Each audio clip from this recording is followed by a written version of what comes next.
At the edge of our town, there's a shitty gas station that's open 24 hours a day, 7 days a week. If you were to go inside, you'd see row after row of off-brand chips, cookies, potted meats, and pickled curiosities. Expiration dates suspiciously missing from the canned goods like they were filed off years ago in some misguided attempt to control inventory turnover. A faded wet floor sign from way back covers a large crack in the foundation by the cooler, where layers of sticky spill-off have formed a miniature tar pit, preserving countless insect corpses and the occasional small rodent. Nobody ever complains about the aesthetic. By some providence bordering on the supernatural, the health inspector has repeatedly signed off on the business, always kindly ignoring the faint smell of some kind of mysterious chemical cocktail that is the defining characteristic of the establishment. More noticeable than the steady mechanical hum of the frozen drink machine that was installed in the 70s and never once serviced, more distracting than the random pockets of cold and warm air that seem to follow you around, and more annoying than the family of mutated raccoons that lives in the crawl space behind the grease trap. We think they've mutated anyway. At the very least, they must be inbred to the point of genetic deformity and mental retardation.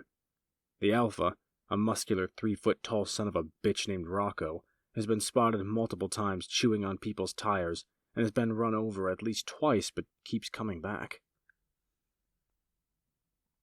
That lingering smell, a sweet combination of honeysuckle, ammonia, and vomit, has never been positively identified, but the prevalent theory is that it's coming from underground, wafting out through the thin fissures in the concrete that grow and spread with each year of architectural settling. It's strongest right after a rain, and pungent to the point of tear-inducing if you get too close to the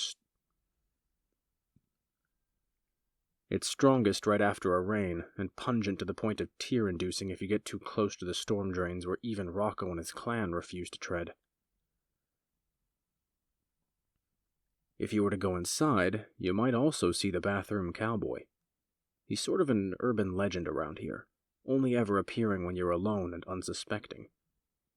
What makes him truly legendary are the stories people tell after an alleged encounter.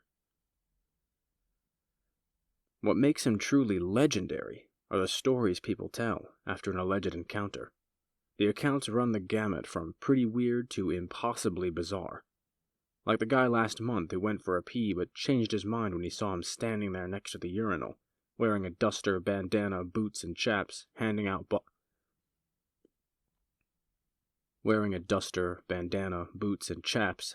balloon animals.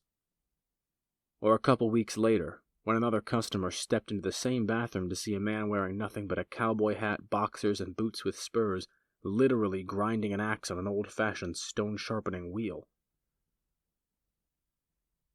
When he entered, the cowboy stopped at what he was doing, looked up with a smile and a tip of the hat, and said, "Come on, man. Come on with it." If you should be lucky enough to see the cowboy that may or may not haunt the bathroom, don't worry. He's harmless, and in fact usually quite polite. Honestly, he doesn't seem so bad, especially compared to some of the other things going on in that place. When you go inside, you might instantly get a toothache. That's a strangely common phenomenon that nobody really understands. It should go away on its own after a couple hours. If you do go inside, you will almost definitely see me sitting behind the counter because I am the only full-time employee, and I'm almost always here. You may catch me reading a book because, for some reason, the internet doesn't work way out here and cell phone service is dicey on good days and non-existent on most. If you need to make a call, you can leave and go up the hill a ways, preferably back towards town because the other way will take you into the woods, and you don't even want me to go into all the reasons that's not a good idea. Or you can pay me 25 cents a minute and use the store's landline. That arrangement was cooked up by the owners, and I have to actually enforce it because they do check the phone records. I'm sorry. While you're here, don't be offended if I don't strike up a conversation because, if I'm being completely honest, I don't always know for sure if everyone who comes through those doors is a real or not. And if I had to acknowledge everyone in that place that could be an actual person, I might lose my mind. And we don't need any more of that going on around here. I guess that the point I'm trying to make is this. Weird things happen to me working at the shitty gas station at the edge of town. I wish I could tell you the weirdest thing that's ever happened there, but I doubt I could ever decide. There were just too many.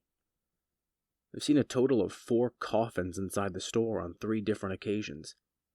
I've met at least a dozen people wandering back into town from the woods claiming they had escaped aliens or government conspirators, or the like, and that they had no money but needed to make a call and could I please just let them use our store phone before they find them again. But rules are rules, and I'm not inclined to lose my job just because you didn't escape captivity with a little pocket change.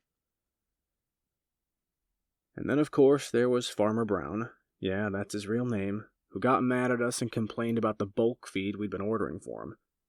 He insisted something was wrong with the product because, as he put it, all of his animals suddenly had human faces.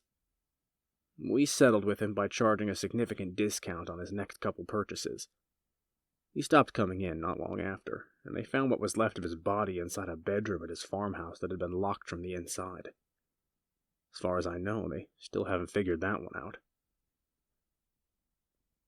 Anyway, I guess I can come back and tell a story or two, but first I need to get ready for work.